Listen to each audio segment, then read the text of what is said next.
Olas ir klāt. Vai tu esi gatavs? Pretrunīgi vērtētā repera apvienība Olas sevi skaļi pieteica 2014. gada septembrī, izveidojot parodiju par amerikāņu reperiem, izpildot dziesmu Daudz naudas. Nevienmēr saprastie grupas dalībnieki Žanis Pavlovskis un Arvis Reigs vēl joprojām atcerās grupas pirmsākumus. Mums sākās ar Olām. Mēs atnācām Zēdnīcu un mēs kaut ko visu laiku muļķības runājam, kā arī tagad mēs joprojām to daram. Galvenais mērķis ir tā kā izkliedēt tautu.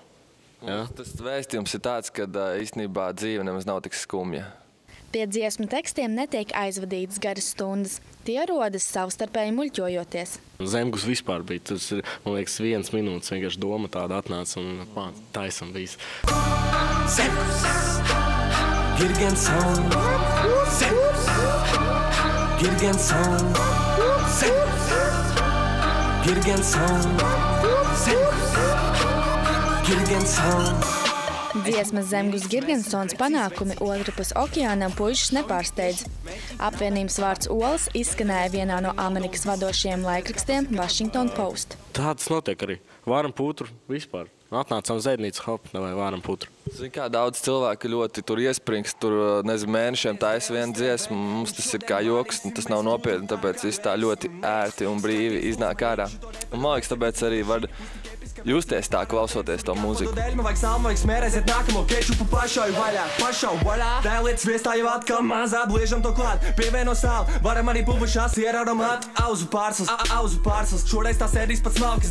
Domāju, Amerikā aizgāja, jo šie cilvēki ir tādi, viņi, principā viņiem ir tāda, man liekas, domāšana tā kā mums, jo mēs tā kā neiespringstam, un mums tas ir tikai, mēs īstenībā to daram for fun.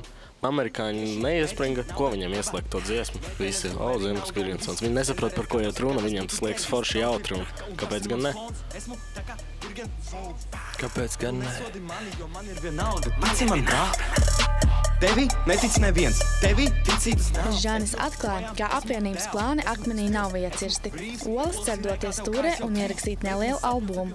Mēs negribam tā kā ierobežoties tikai Olās. Mēs gribam izšķilties, taisīt raidījumus, prēnkus, visu kaut ko smieklīgi jautru, tā kā savu kanālu, var teikt.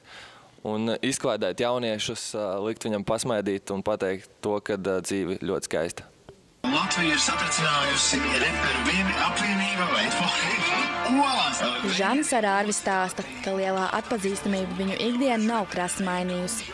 Tomēr nāks saskarties ar zināmām neērtībām. Daudz varbūt domās, ka tas ir kaut kāds iedomīgums vai kas, bet beigās apnīk tas, ka zvanās. Tad es guļu un zvanu nepazīstami numuri un paceļu un prasu, vai tas ir Žanis?